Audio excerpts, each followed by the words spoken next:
잠깐 기도하겠습니다. 참 좋으신 하나님 아버지 감사합니다.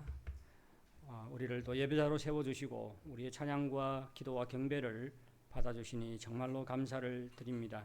주의 이름만이 영화롭기를 간절히 원하고 우리 예배가 정말로 하나님께 기쁨이 되기를 간절히 소원합니다. 이 시간 주의 말씀을 들을 때 우리에게 친히 말씀하셔서 우리를 진리 가운데로 인도하시고 정말로 우리가 살아가는 것이 또 우리의 성품이 주님께 기쁨과 영광이 될 수 있도록 역사하여 주시옵소서. 감사하며 예수님의 이름으로 기도하옵나이다. 아멘. 우리는 9월달에 들어서서 하나님과 동행하는 삶이라는 주제로 하나님의 말씀을 듣고 있습니다.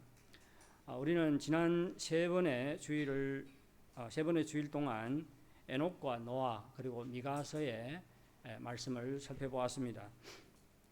우리는 에녹과 노아를 통해서 어떻게 하는 것이 하나님과 동행하는 것이고 어떻게 하면 또 하나님과 동행할 수 있는지에 대해서 살펴보았고요.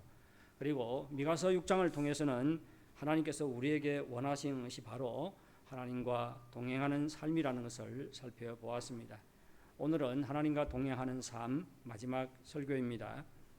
오늘은 요한계시록 3장 말씀을 통해서 하나님과 동행하는 것이 얼마나 중요한지에 대해서 다시 살펴보려고 합니다. 요한계시록 2장 3장에는 사도 요한이 아시아에 있는 7교회에 보낸 편지를 기록하고 있는데 이 편지의 내용은 사도 요한의 말이 아니라 예수님께서 7교회에 하신 말씀을 요한이 기록해서 7교회에 보낸 것입니다. 오늘 본문은 라오디게아 교회에 보낸 편지지요. 요한이 편지를 써서 7교회에 보내는데 편지에는 이 7교회에는 칭찬만 받은 2교회가 있습니다. 그리고 칭찬도 받고 책망도 받은 4교회가 있습니다. 그런데 7교회 중에 한 교회는 책망만 받았는데 그 교회가 바로 라오디게아 교회입니다. 라오디게아 교회가 어떠한 책망을 받았는지 우리 15절, 16절을 한번 보시기 바랍니다. 15절, 16절요. 우리 한번 교독하겠습니다. 내가 내 행위를 아노니 내가 차지도 아니하고 뜨겁지도 아니하도다. 내가 차든지 뜨겁든지 하기를 원하노라. 내가 이같이 미지근하여 뜨겁지도 아니하고 차지도 아니하니 내 입에서 너를 토하여 버리리라.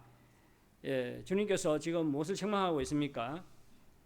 15절 첫 마디가 뭐예요? 내가 내 행위를 아노니 그러면서 라오디게아 교회 성도들의 행위를 책망하고 있습니다. 그들의 행위가 어떻다는 거예요? 차지도 않고 뜨겁지도 않고 미지근하다는 것입니다. 그러면서 차든지 뜨겁든지 하라고 말합니다. 그런데 이 말을 어떤 사람들은 영적으로 차든지 뜨겁든지 하라는 뜻으로 해석해서 미지근하게 신앙생활할 바에는 아예 교회를 나가지 않는 것이 더 낫다고 생각하는 사람들이 있습니다. 이렇게 생각하는 거 옳을까요? 틀릴까요? 미지근하게 생활하는 것보다 뜨겁게 신앙생활하지 못하면 미지근하게 생활하는 것보다도 뜨겁든지 차든지 하라고 했으니까 아예 찬 것이 낫지 않냐, 아예 교회를 가지 않겠다, 이렇게 해석하는 사람들이 있어요. 하지만 이 해석은 틀린 것입니다. 우리는 신앙생활에 열심인 사람을 일반적으로 어떻게 말합니까? 신앙이 차다고 말해요? 뜨겁다고 말합니까? 열심히 신앙생활하는 사람은 신앙이 뜨겁다고 이야기하잖아요. 그러면 그 뜨거운 것은 좋은 것이고 찬 것은 어떤 것이에요? 나쁜 것입니까? 일반적으로 이렇게 생각을 하지요. 하지만 여기에서 차든지 뜨겁든지 하라는 말은 그런 뜻이 아닙니다. 우리가 이 말을 이해하기 위해서는 라오디게아의 지리적인 특징을 알 필요가 있습니다. 라오디게아는 자체로 물을 공급할 수 있는 수자원이 없었습니다. 일반적으로 도시가 형성이 되고 건설이 되면 어떤 곳에 도시가 형성이 됩니까? 물이 있는 곳에 도시가 조성이 되고 사람들이 몰려 살다 보니까 도시가 형성이 되고 건설이 되지 않습니까? 근데 라오디게아에는 이게 물을 공급할 수 있는 수자원이 없었어요. 그런데 여기에 도시가 형성되었다는 것 얼마나 이상하지요? 이곳에 도시가 형성된 것은 그 무역로 교역하지 않습니까? 장사. 이 무역로 교차 지점이었기 때문입니다. 이렇게 뭐 여기에서 저 가고 여기에서 또 저 가고 하는데 어디서 다 이렇게 부딪혀요? 만납니까? 바로 라오디게아라는 그곳에서 사람들이 만났어요. 그러니까 장사하는 사람들이 다 그곳을 경고합니다. 그래서 이 도시는 살기 좋아서 세워진 도시가 아니라 상업적인 목적 그리고 군사적인 이점 때문에 만들어진 도시입니다. 그런데 물이 없어요. 물이 없으면 어떻게 해야 됩니까? 사람들은 사는데 주변 지역에서 물을 끌어들여야 되지요. 북경의 물을 어디서 끌어들이는지 아시지요? 그 이하운 물을. 미윈수이쿠에서 끌어들입니다. 명나라 때 구어서징이라는 사람이 있는데 그분이 이것을 설계한 것으로 제가 알고 있습니다. 얼마나 멀어요, 미윈까지. 근데 라오디게아도 마찬가지입니다. 인근 지역에서 물을 끌어들여서 사용을 했습니다. 라오디게아에서 북쪽으로 한 10km 정도 떨어진 곳에 히에라폴리스라는 곳이 있었는데 그곳은 뜨거운 온천으로 유명했습니다. 그리고 그 온천에 광물질이 많이 함유되어 있어서 치료 효과까지 있다 보니까 건강이 좋지 않은 사람들이 그곳에 몰려들 정도였습니다. 히에라폴리스의 뜨거운 온천수를 수로를 따라서 수로를 건설해 가지고 수로를 따라서 라오디게아까지 끌어왔는데 보십시오. 그 뜨거운 온천수가 수로를 따라서 라오디게아까지 한 10km 정도가 된다 하니까 오다 보면 물이 어떻게 될까요? 다 식어요. 근데 그 물에는 뭐가 많다고요? 광물질, 석회질이 많이 섞여 있었습니다. 그러면 물이 식으면 어떻게 돼요? 석회질 침전물이 생기게 되는 것이죠.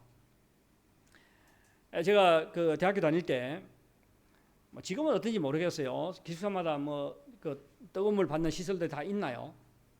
우리 때는 없었어요. 그러면 바깥에 수의방이 있어가지고 우리 한 침실에 6명의 학생들이 같이 살았는데 그러면 그 노안병이 있지 않나요? 보온병 이렇게 큰 거 그것이 이렇게 6개 있었어요.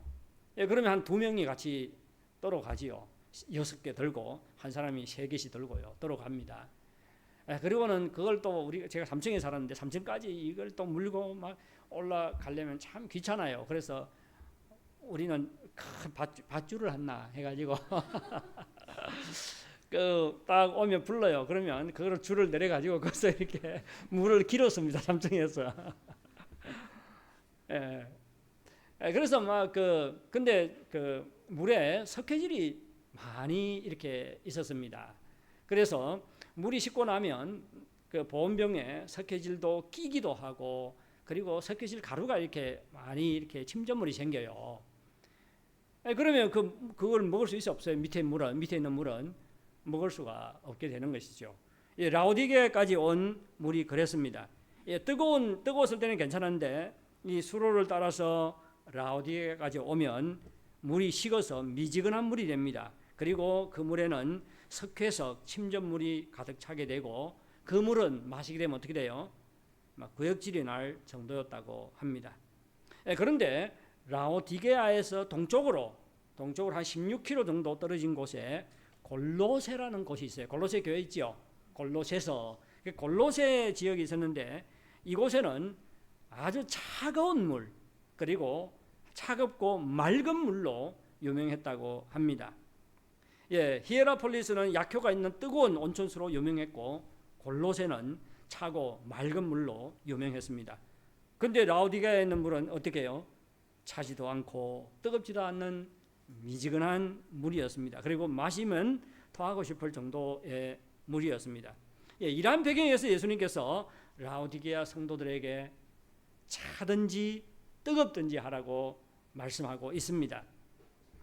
찬물과 뜨거운 물 다 좋은 물이죠.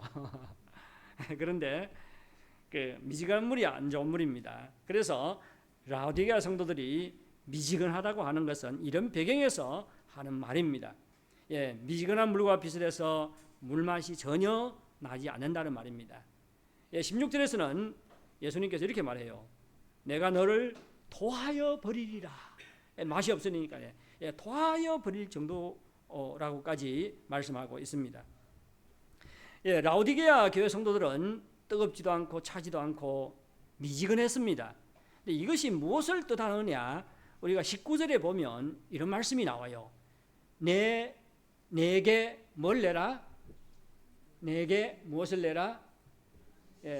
열심을 내라.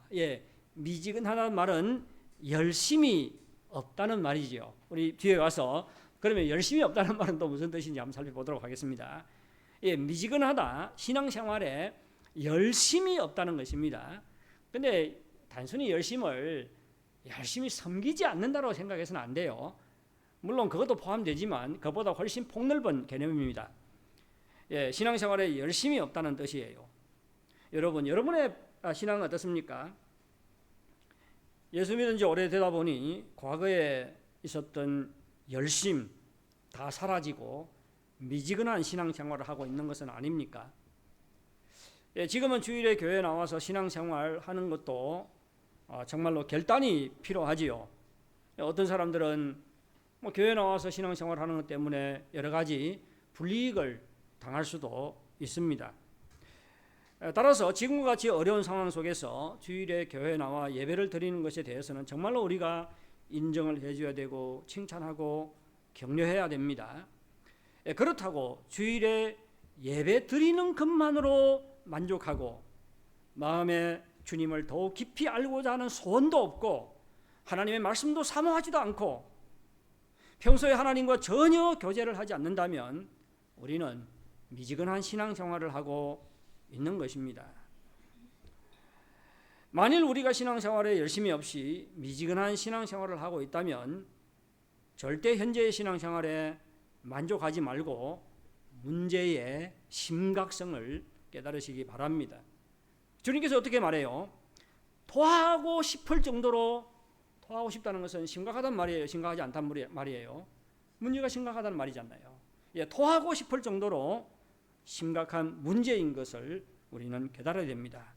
그래서 우리는 신앙이 미지근하게 변한 그 원인을 찾고 그리고 어떻게 하면 신앙생활에 열심을 회복할 수 있는지 고민해야 합니다. 그러면 라오디게아 교회 성도들의 신앙생활에 열심이 없이 미지근하게 된 원인이 무엇일까요? 우리 17절, 18절 말씀을 한번 보겠습니다. 우리는 여기에서 그 원인을 찾을 수가 있습니다. 우리 다 같이 읽을게요. 시작.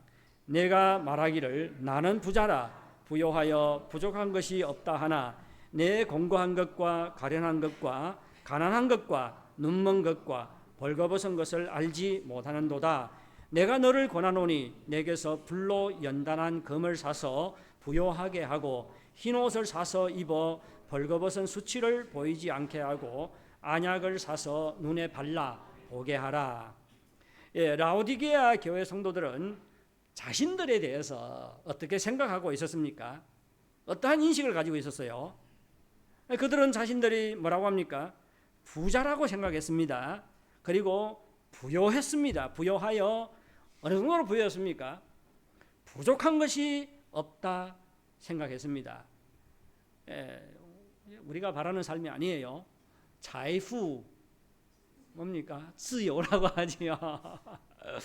说走就走的旅行뭐 이렇게 얼마나 그 부러운 삶을 살고 있었어요.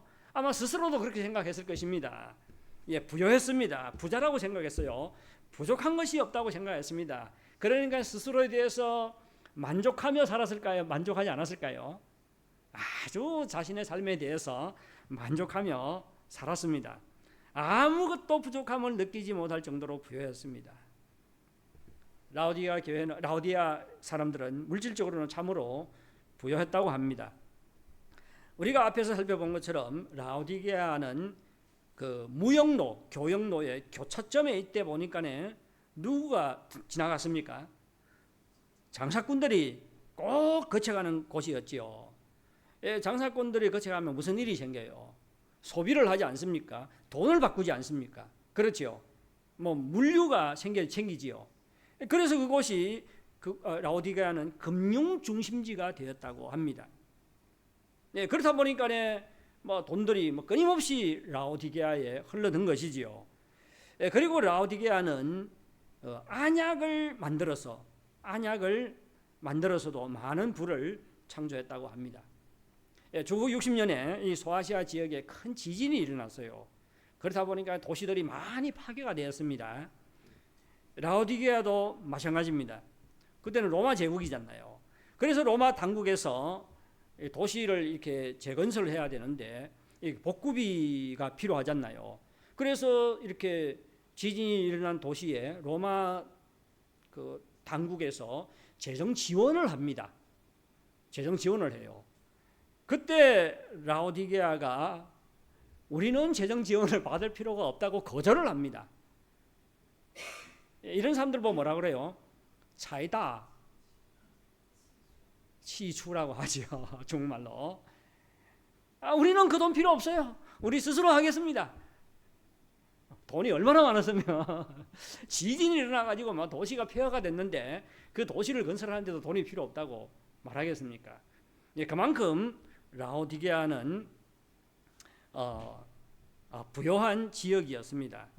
그리고 라오디게아는 재건설된 후에 더욱 웅장한 곳이 되었다고 합니다.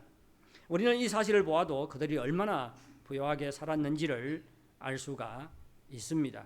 그들은 부요했고 자신의 삶에 대해서 만족하며 살았습니다. 그런데 참 재밌어요. 그 뒤에 나오는 주님의 판단을 보면 전혀 다른 판단을 하고 있지요. 그렇지 않습니까? 주님께서는 그들을 향해서 어떤 판단을 내립니까? 너희들은 곤고하고 가련하다고 말합니다. 여기서 곤고하다는 말은 비참하다는 뜻이에요. 너희들은 비참하다, 그리고 가련하다, 불쌍하다고 이야기합니다. 왜 그들을 비참하고 불쌍하다고 이야기를 해요? 그 뒤에 구체적인 내용이 나오지요. 뭐라고 말합니까? 너희들은 가난하고 그리고 눈이 멀고 벌거벗었다고 말하고 있습니다. 라오디게아 성도들은 돈이 많아서 다른 사람들의 부러움의 대상이었고 그리고 스스로도 아주 만족하며 살았지만 주님께서는 그들이 비참하고 불쌍하다고 말합니다. 이것은 영적인 시각에서 보고 있는 것이지요. 영적인 시각에서 볼 때 그들은 가난했습니다. 눈이 어두웠습니다. 멀었어요. 그리고 벌거벗은 것과 같아서 부끄러움을 당할 것입니다. 예수님을 믿어서 구원을 받았지만 우리는 이러한 구원을 불 가운데서 받는 것과 같다 이렇게 말합니다. 이것이 뭐 부끄러운 구원이란 말이 아니에요. 아무런 무엇이 없어요. 결국엔 불 가운데 구원 받는다는 것은 자기가 가지고 있는 모든 것이 다 타버리고 없어진다는 말입니다. 그래서 벌거벗었다고 말하고 있는 것입니다. 주님께서는 라오디게아 성도들이 공고하고 가련하고 가난하고 눈이 멀고 벌거벗었다고 진단한 후에 그들에게 무엇이 필요한가를 18절에서 말하고 있지요. 그들이 필요한 것은 무엇이에요? 18절 불로 연단한 금을 사서 부요하게 하고 불로 연단한 금이 필요하다고 말합니다. 두 번째 흰옷을 사서 입어 벌거벗은 수치를 보이지 않게 흰옷이 필요하다고 말합니다. 세 번째는 안약을 사서 눈에 발라 보게 하라. 지금 이것은 영적인 것을 두고 하는 말입니다. 그들이 필요한 것은 금덩이가 아니라 불로 연단한 금이 필요하다고 말합니다. 그들에게 필요한 것은 비싼 명품 옷이 아니라 흰옷입니다. 그들에게 필요한 것은 라오디게아 지역에서 생산하는 안약이 아니라 그들의 영안을 열어줄 수 있는 영적인 안약이 필요한 것이지요. 여기서 불로 연단한 금은 이 세상 물질과는 다른 것으로 불에 타지도 않는 영적인 보물을 두고 하는 말이지요. 자신의 모든 소유를 팔아서라도 살 필요가 있는 천국의 보물입니다. 예수님의 비유 가운데 이런 비유가 나오지요. 천국은 마치 한 사람이 자기 모든 소유를 팔아 밭을 산 것과 같으니 그 밭에 뭐가 있어요? 보물이 있는 것이지요. 예, 참된 보물을 소유한 것을 두고 하는 말입니다. 그리고 흰옷은 세상과 구별된 거룩한 삶이라고 할 수가 있습니다. 세상 사람들이 물질과 세상에 취해 살 때 그리스도인들은 세상과 구별되고 하나님의 영광을 위해서 사는 거룩한 삶을 살아야 합니다. 그리고 안약은 라오디게아에서 나는 안약이 아니라, 안약을 통해서 많은 돈을 벌었다고 했지요. 그 안약이 아니라 우리의 영안을 밝혀주는 안약을 말합니다. 그런데 주님께서는 이런 것들을 누구에게서 사라고 말하고 있지요?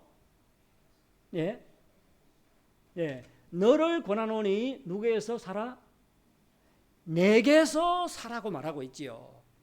예, 내게서 사라고, 주님께서 사라, 주님에게서 사라고 말하고 있습니다. 이것은 주님만이 우리에게 주실 수 있는 것이기 때문입니다. 여러분, 주님만이 우리에게 영원히 불타지 않는 천국의 보물을 주실 수가 있습니다. 주님만이 우리를 세상과 구별된 거룩한 삶을 살게 할 수 있습니다. 그리고 주님만이 우리의 영적인 눈을 밝히 뜨게 할 수 있습니다. 우리는 이러한 내용에서 라오디게아 교회 성도들이 열심을 잃어버리고 미지근하게 신앙생활을 하게 된 원인을 찾을 수가 있지요. 무슨 원인입니까? 우리는 오늘 본문에서 라오디게아 성도들의 판단 기준과 예수님의 판단 기준이 완전히 다른 것을 볼 수가 있지요. 그렇지 않습니까? 예, 라오디게아 성도들은 세상적인 기준과 시각으로 자신들을 바라보고 판단하고 있지요. 그래서 우리는 부자라, 부요하다, 부족한 것이 없다고 스스로 착각하고 있었습니다. 하지만 주님께서는 전혀 다른 판단 기준을 가지고 있지요. 예, 영원한 판단 기준을 가지고 있습니다. 그래서 그들이 가난하고 눈이 멀고 벌거벗었다고 말하고 있습니다. 심지어 그들이 비참하고 불쌍하다고까지 말하고 있습니다. 왜 그래요? 그들이 많은 것을 소유하고 있습니다. 하지만 죽을 때 가지고 갈 수 없는 것들이에요. 장차 썩어질 것들입니다. 시한부적인 가치만 가지고 있는 물질이 전부인 것처럼 세상에 빠져서 살아가고 있기 때문입니다. 영원히 그 물질을 누릴 수 있는 것처럼 물질로 만족하고 있었기 때문입니다. 이 때문에 하나님께서는 우리에게 주시는 영적인 복, 영적인 부요함, 또 풍성함을 전혀 누리지 못하고 있었기 때문입니다. 예, 이들의 만족은 참된 만족이 아니라 거짓 만족이었습니다. 우리가 그 행복 지수 이런 말을 하지요.幸福指数. 예, 가난하지만 행복 지수가 높은 나라가 있습니다. 예, 그렇지요. 예, 벵갈, 멍자라구 행복 지수가 아주 높다고 해요. 예, 우리가 뭐 벵갈까지 갈 필요가 없네요. 뭐 조선, 우리가 세상에서 제일 그 좋은 나라고 뭐 행복한 나라고 그렇게 더들지 않습니까? 어떻게 생각하는지 잘 모르겠지만 진짜예요, 가짜예요? 우리가 보기에는 웃기는 것이죠. 그렇지 않습니까? 뭐 행복 지수가 뭐 높은지 모르겠어요. 조선에 가면. 근데 벵갈 사람들은 높다고 합니다. 아주 못 살아요. 그리고 그 행복 지수가 높고 자신의 삶에 만족하며 살아간다고 합니다. 하지만 그것은 참된 부요가 아니지요. 부요한 것이 아니지요. 마찬가지로 우리가 이 땅에서 물질적 부요를 누리고 스스로 만족하며 살아간다 해도 주님께서 우리에게 주시는 영적인 복도를 누리지 못한다면 그 만족은 참된 만족이 아닙니다. 거짓 만족이에요. 그리고 스스로 속고 있는 것입니다. 주님께서 오실 때 내가 속았다는 것, 내가 어리석게 살았다는 것이 어떻게 돼요? 낱낱이 까발리고 드러나게 될 것입니다. 라오디게아 성도들의 신앙이 미지근한 것은 이와 같이 세상에 빠져 살고 있었고 세상의 기준과 시각으로 자신을 바라보았고 주님의 눈으로 자신들을 바라보지 못했기 때문입니다. 그들의 신앙이 미지근한 것은 또한 주님께서 우리에게 주실 수 있는 영적인 자원들을, 영적인 은혜와 복들을 누리지 못하고 있었기 때문입니다. 예, 그러면 어떻게 하면 미지근한 신앙에서 벗어날 수 있을까요? 어떻게 하면 신앙의 열심을 회복할 수가 있겠습니까? 우리 19절부터 20절을 우리 읽도록 하겠습니다. 시작. 무릇 내가 사랑하는 자를 책망하여 징계하노니 그러므로 내가 열심을 내라 회개하라.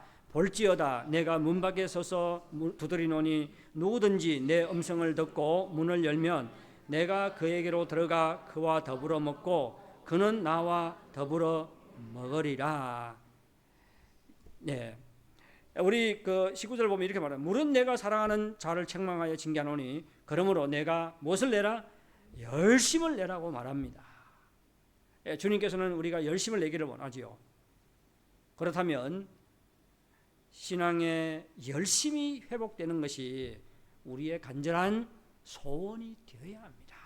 이런 소원조차 없으면 어떻게 해요? 회복될 수가 없지요. 미지근한 신앙생활을 하면서 스스로 만족하고 있다면 그래도 이만하면 뭐 교회 안 오는 것보다 낫지 않냐, 그러면 스스로 만족하고 있다면 뭐 어떻게 열심히 회복되겠습니까? 그래서 신앙이 열심히 회복되기 위해서는 우선 이것이 어떻게 돼요? 우리의 간절한 소원이 되어야 합니다. 신앙이 미지근한 사람은 미지근한 신앙이 주님께서 토하고 싶을 정도로 심각한 문제라는 것을 깨닫고 신앙에 열심히 회복되기를 간절히 소원해야 합니다. 소원조차 없이는 미지근한 신앙에서 벗어날 수가 없습니다. 따라서 신앙의 열심을 회복하기 위해서 우선 미지근한 신앙에서 벗어나 열정적으로 신앙생활을 할 수 있기를 간절히 바라야 합니다. 그런데 예수님께서는 19절에 이렇게 말해요. 무릇 내가 사랑하는 자를 책망하여 징계하노니. 사랑하는 자를 책망하고 징계할 때는 어떻게 말합니까? 어떻게 해요? 우리가 자식들을 키우다 보면 어떻게 말 안 듣고 그러면 어떻게 합니까? 내가 니한테 말하는데 뭐 해도 되고 안 해도 괜찮아. 이렇게 말하지 않지요. 막 속이 타가지고 뭐 속이 타지만 뭐 어떻게 책망합니까? 진짜 사랑하기 때문에 책망하는 게 아니에요. 주님께서는 지금 라오디게아 성도들 여전히 사랑한다고 말하고 있습니다. 그렇지요. 그들의 신앙이 차지도 않고 뜨겁지도 않고 미지근해서 토할 정도였지만 주님께서는 그들에 대한 사랑이 변하지 않았습니다. 그렇지요. 여전히 그들을 뜨겁게 사랑하고 깊이 사랑한다고 말하고 있어요. 그래서 어떻습니까? 그들을 책망하고 징계한다고 말하고 있는 것입니다. 여러분은 이 구절에서 우리를 사랑하시는 주님의 절절한 타이름이 느껴지십니까? 내가 정말 너를 사랑하는데 내 말 좀 들으라고 하는 주님의 그 마음을 좀 느끼십니까? 우리가 덤덤하게 읽어요. 무릇 내가 사랑하는 자를 책망하여 징계하노니. 주님의 마음을 좀 읽을 필요가 있습니다. 저는 이 구절을 읽는데요, 이렇게 들리더라고요. 내가 너를 정말 사랑하는데 좀 내 말 좀 들어. 너가 지금 막 이렇게 망태기로 살지만 그래도 나는 너를 사랑한다니까. 그래서 내가 이렇게 징계하고 너를 책망하는 거야. 내 말 좀 들어. 이것이 주님의 마음입니다. 우리는 여기서 주님께서 우리가 신앙의 열심을 회복하는 것을 얼마나 간절히 바라는가를 느끼고 깨달아야 합니다. 그리고 이 주님의 소원이 우리의 간절한 소원이 되어야 합니다.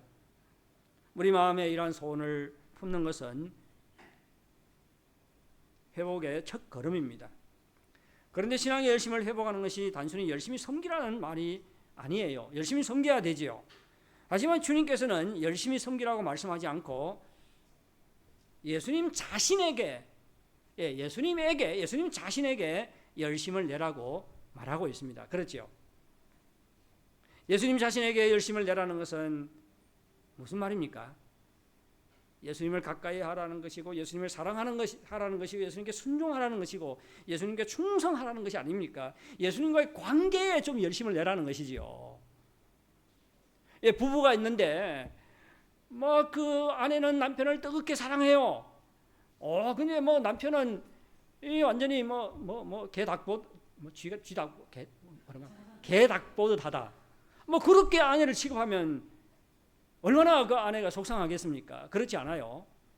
주님께서는 이와 같이 망태기로 살아가는 라오디게아 성도들을 그렇게 뜨겁게 사랑하고 안타까워하고 그래서 막 그들을 책망하고 징계하고 그러는데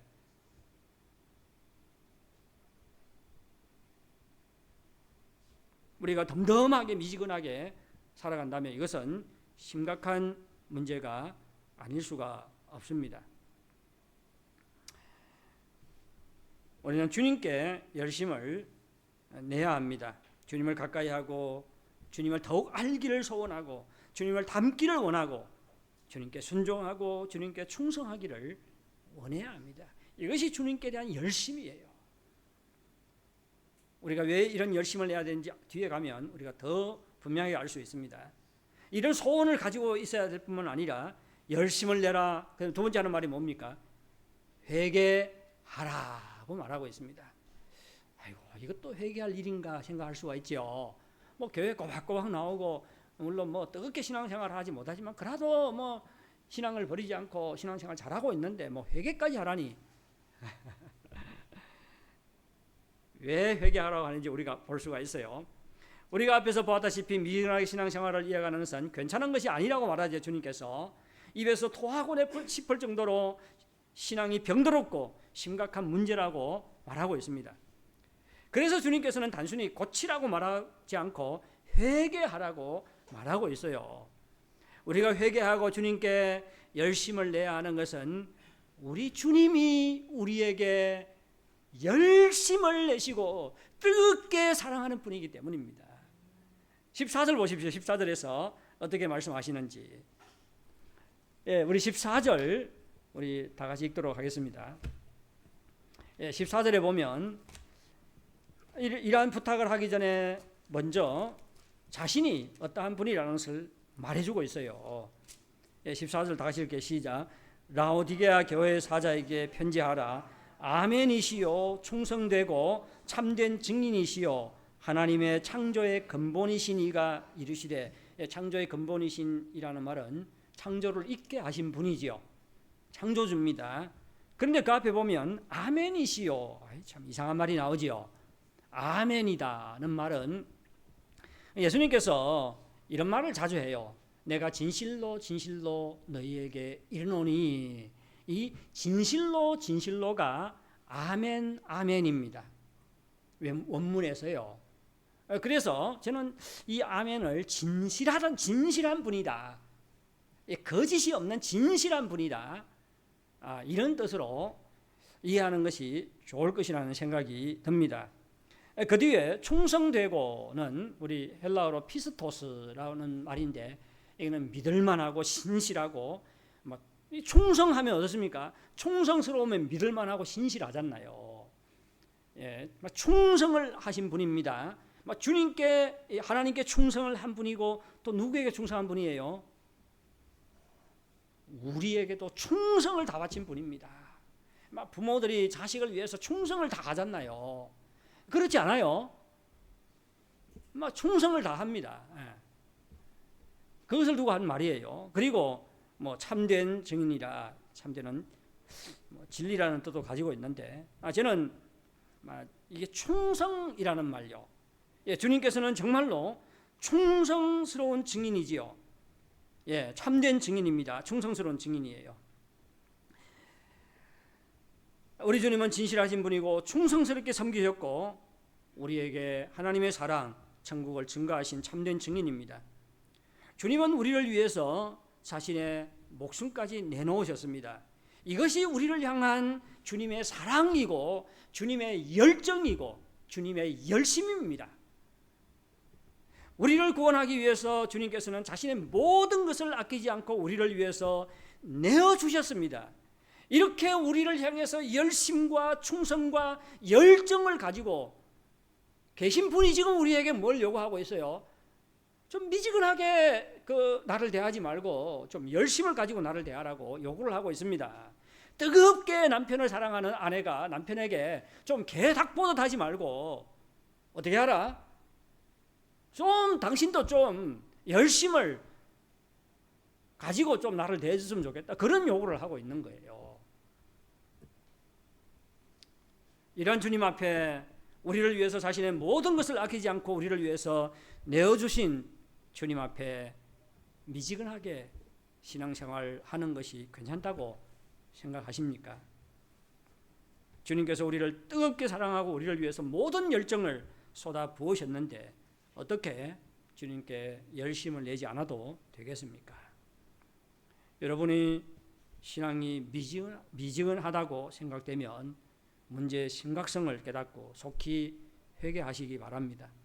그래서 주님께서 우리에게 열심을 낸 것처럼 우리도 주님께 열심을 낼 수 있기를 바랍니다. 세 번째로 우리에게 부탁하는 것이 우리 20절에 나와 있어요. 20절을 한번 다시 한번 읽어보도록 하겠습니다. 시작. 볼지어다 내가 문 밖에 서서 두드리노니 누구든지 내 음성을 듣고 문을 열면 내가 그에게로 들어가 더불어 먹고 그는 나와 더불어 먹으리라. 나와 더불어 먹는다는 것은 같이 식사하는 것을 말하지요. 누구하고 같이 식사해요? 매일 식사하는 사람이 바뀝니까? 아니면 고정적인 사람들이 있어요? 누구하고 식사 같이 해요? 사랑하는 가족과 같이 하잖아요. 그래서 더불어 먹는다는 것은 같이 산다는 뜻입니다. 그런데 계시록 33장 20절은 우리가 언제 잘 사용합니까? 전도할 때 많이 사용하지요.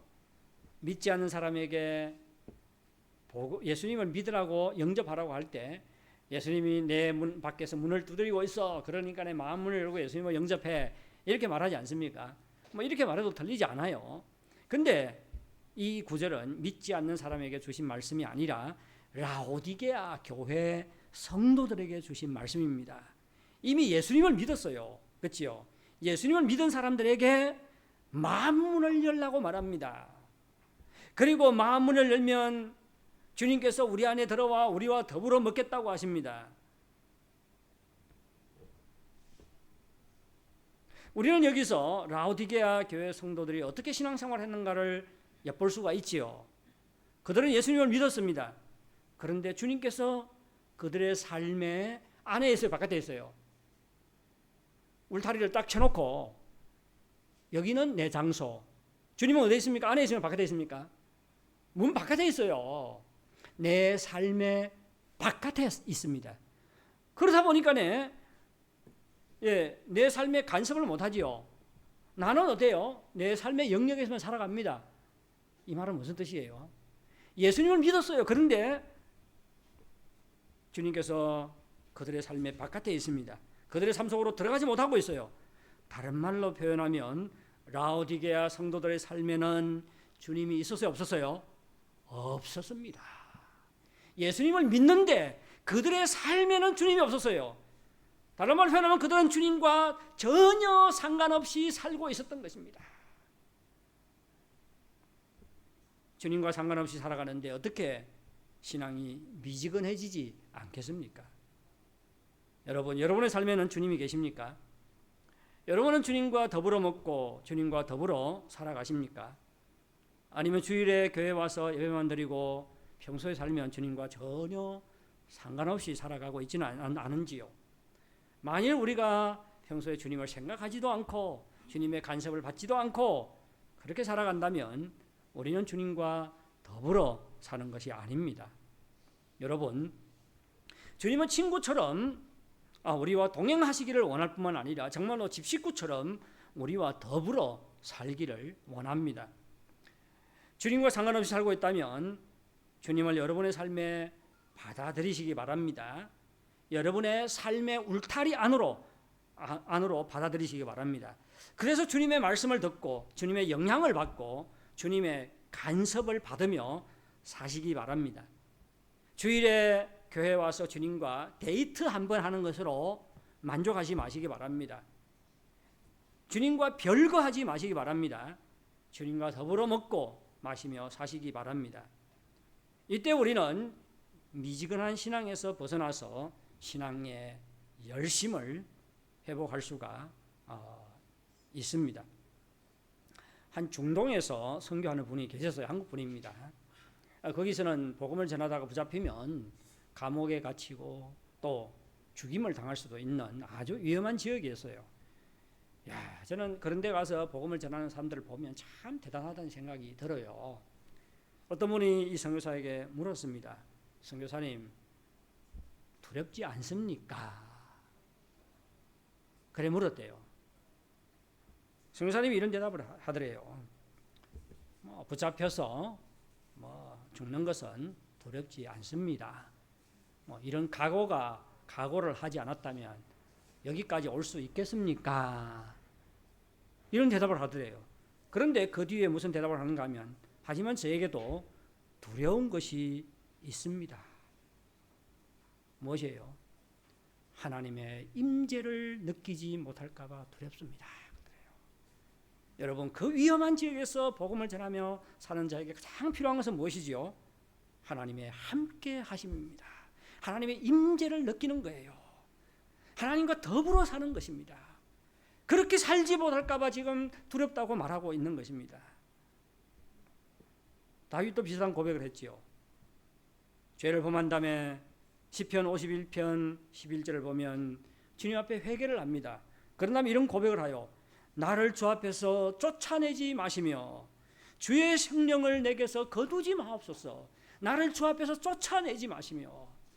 무슨 말이에요? 그것이 너무 두렵다는 것이죠. 내가 죄를 범했지만 회개합니다. 그래서 주님과 더불어 살게 해주십시오. 이런 간구를 하고 있는 것입니다. 우리가 오늘 시편 23편을 보면 시편 23편은 다윗이 말년에 기록한 것이라고들 그렇게 이야기를 합니다. 6절에 무슨 말이 나와요? 내 평생의 선하심과 인자하심이 정녕 나를 따르리니 내가 여호와의 집에 영원히 거하리로다. 주님과 더불어 살겠다는 것이죠.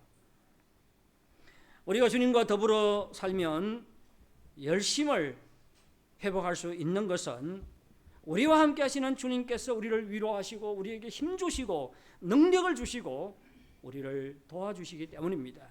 우리가 연약할 때 우리에게 능력을 주시고 우리가 두려울 때 우리에게 용기를 주시고 우리가 필요할 때 우리에게 도움을 주시고 또 우리를 또 인도하시기 때문입니다. 우리와 함께 하시는 하나님의 임재 가운데 들어가게 되면